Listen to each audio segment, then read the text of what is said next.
Hello all. So in this lecture we'll see about software design. So in the previous lecture we have seen how to write an SRS. So after completion of this software requirements specification, next step what you have to do is we have to design the software.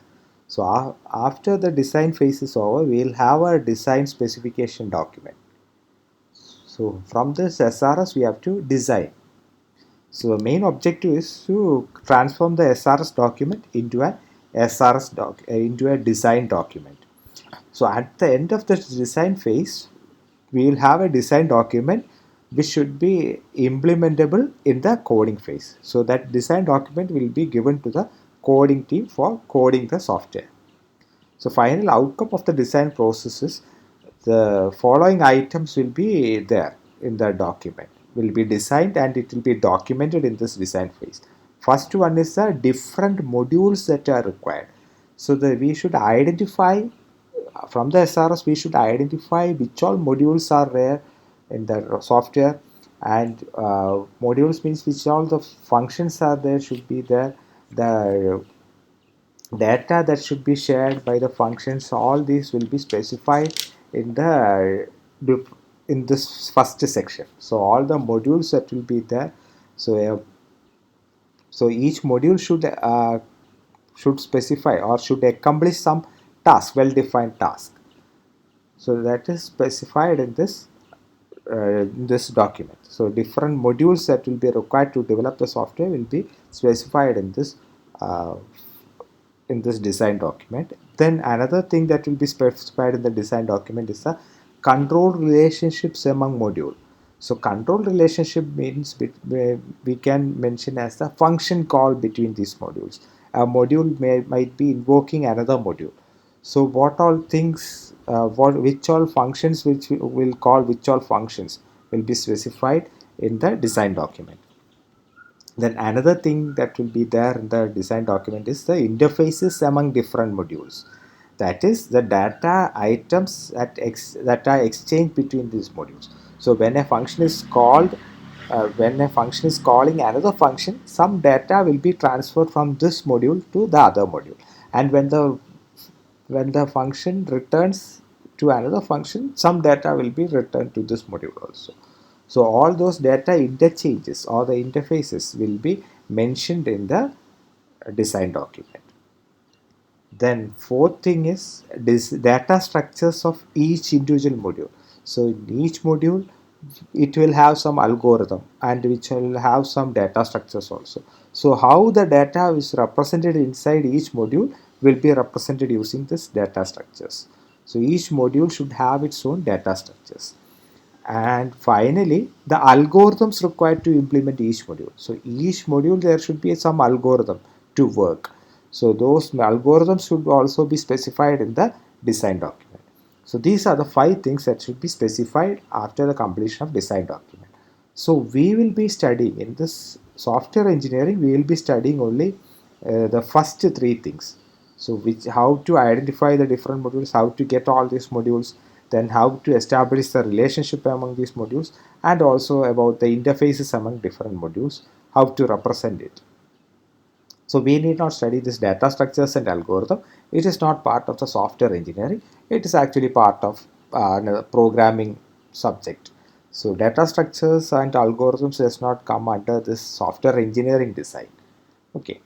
So we will be studying about the first 3 things. So how the classification of the design activities can be classified into 2. First one is preliminary design or high level design, and second is detailed design. So in preliminary design, the problem is decomposed into set of modules, relationships and interfaces are identified.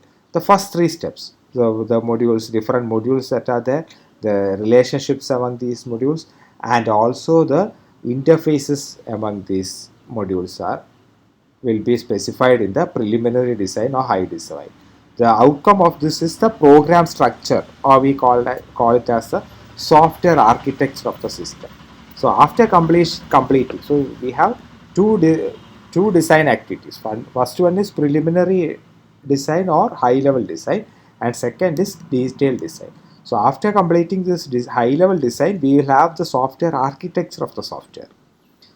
Then we can use notations from the notations that are used in the structure in this design, in this high level design, are the structured chart or the UML diagrams are all used to represent this high level design. Then we have the detailed design.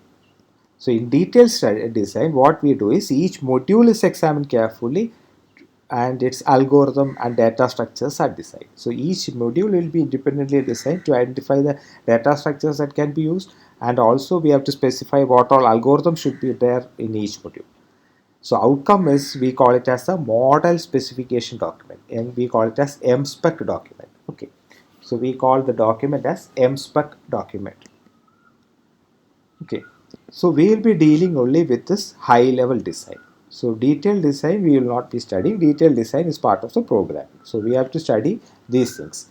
How to identify the into different modules, the relationships and interfaces, how to structure all these things, how to represent using, how to do the software architecture, and also how to represent using structured charts and UML diagrams. So this is the scope. We will be learning about how to represent using structured charts and how to represent using UML diagrams. Okay. So next is how to characterize a good software design. How we can say how we can say this is a good design or not. So there are mainly four characteristics to say whether a design is good or bad. So first one is correctness. So a good design should be correct. That is, it should correctly implement all functionalities. So whatever functionalities we have mentioned in the requirements document, that is in the SRS document, all those functionalities should be designed. Then we can say it is a correct design or it is a good design. Then another characteristic is understandability. So a good design should be understandable, meaning unless easily understandable, it will be very difficult to implement the problem. So if it should be an understandable design document, then only the coders, the coding team can implement it properly. And also this design document will be used by maintenance team also in the later stages. If you want to modify something, then they will refer this design document and they will maintain the software. So the maintenance team, the coding team, all these people will be using this design document. So this document should be understandable. Then another characteristic is efficiency. A good solution should adequately should address this resource, time, and cost optimization issues. So all these things should be addressed in the design document. That is, how much resources it will be used, how much time is required for each module to be done, or the cost should be optimized. Everything should be considered in the design document. Then maintainability. A good design document should be able to change. If we want to change or we want to redesign the thing, this document should be able to change. We should be able to accommodate those changes. So even after the release of the software, our customer might mention some changes in the requirements. So all those requirements will be changed in the SRS, and correspondingly we have to change the design document also. So those changes should be done properly and should be updated in the design document. So if we could do that, then we can say that this is a good software design document. So what do you mean by this understandability of a design? So this is a major concern in the software design. So what do you mean by a software design is understandable? So main thing we have to do is assign meaningful names to design components. So if we give some meaningful names to the components, then the understandability of the design document increases. So in previous some lectures I have already mentioned that while you code also, the coding also, while you perform coding also, the important thing in coding is giving you meaningful names, variable names. So if we could give good meaningful variable names, then the code will be much more understandable. Similarly, in the design case also, if we could give meaningful names to the design components, it will increase the understandability of the document. And we should make use of principles of decomposition and abstraction to simplify design. So we have already seen the principles of decomposition and abstraction in the first chapter. When we first lecture of the software engineering, we have seen that this is an important thing. So in order to make it human cognizant, we have already seen there is some problem with humans. We can remember only, we have a short term memory which can remember only 7 plus or minus 2 things. So in order to overcome that, we use two principles, that is, one is decomposition and second one is abstraction. So we should use these two principles in while we design the software. So decomposition means should decompose larger modules into smaller modules. Abstraction means we have to hide inner details. Then it is called as abstraction. Only an overview we will get when we see something. So those two principles, if we could bring into this design, then we can say that design document is understandable. So a design solution, if we make a design solution, if we do this or if we apply these two principles, then the design solution will be a modular, will form a modular and layered structure. When we do this, when we try to use these two principles, the final solution will be modular and layered. We will see what is meant by modular and what is meant by this modularity and what is meant by this layered structure. So modularity. So modularity means we have to decompose the larger modules into smaller modules. So what we do is the problem is decomposed into a set of modules with limited interaction with each other.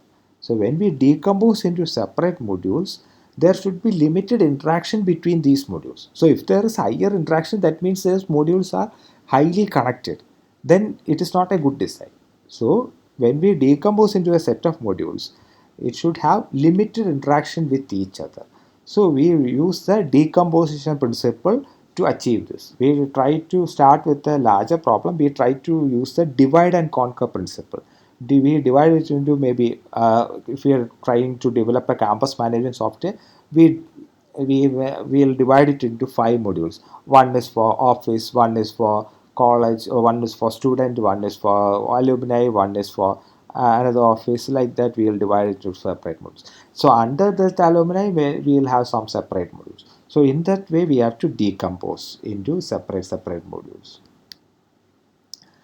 So lesser interaction reduces the perceived complexity of the design. So if there is heavy interaction between these modules, that means it will be difficult for the human to understand what is happening between these modules. So lesser interaction reduces the perceived complexity of the design, and it also facilitates taking advantage. We use the principle of divide and conquer principle to solve this modularity or to decompose the problems. We use this feature. So highly modular design means if modules have high cohesion and low intermodule coupling. So we will see cohesion and coupling in the next lecture. Then we will understand what is this cohesion and coupling. Now just remember that if highly modular design means we will have high cohesion and low coupling.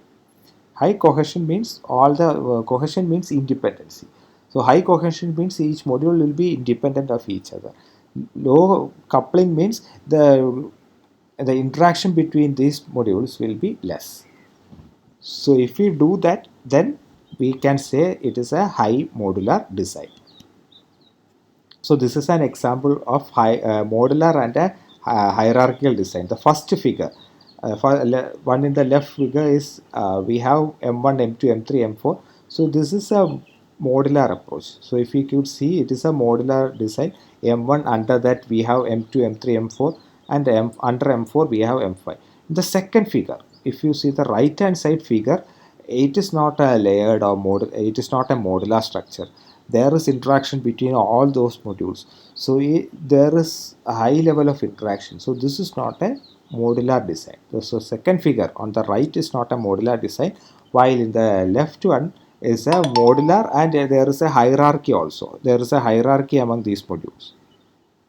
Okay. So first design is a very good modular type of design. So there will be less number of interactions also between these modules. So if we see the second one, this is of poor modularity and hierarchy. There is no hierarchy, and the modularity is also not there. Okay. Then another principle to be followed is layered design. So I have mentioned a good design solution should be modular and layered to be understandable. So if we want a design to be understandable, then it should be modular and layered. So we have seen modularity. Next is, what do you mean by this layered design? So modules should be arranged in hierarchy of layers. So we have already seen this example. So there is a hierarchy. M1, it's the topmost hierarchy. Then M2, M3, M4 in the second level. M5 in the another level. So there should be a level of hierarchy among these modules. So modules will be arranged in hierarchy of layers.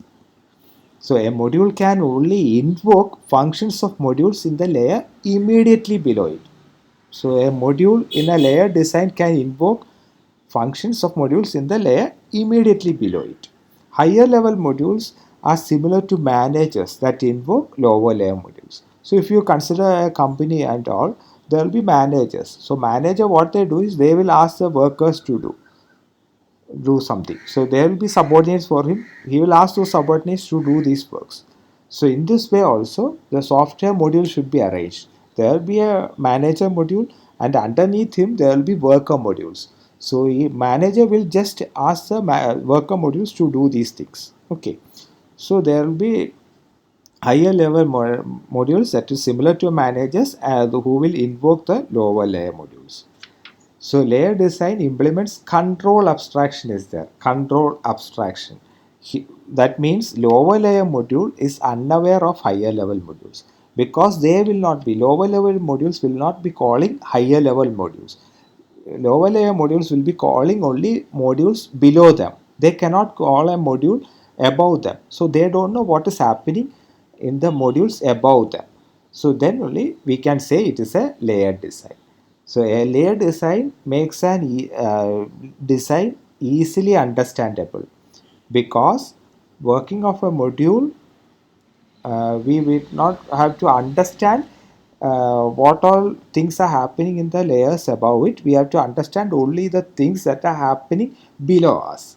So it will be more understandable than other designs. So if you can see the same example here, the first figure is an example of modular and hierarchical. So it is a layered design also, because they are not, M5 cannot call M1, or they do not know what is happening in M4 or M3 or M2.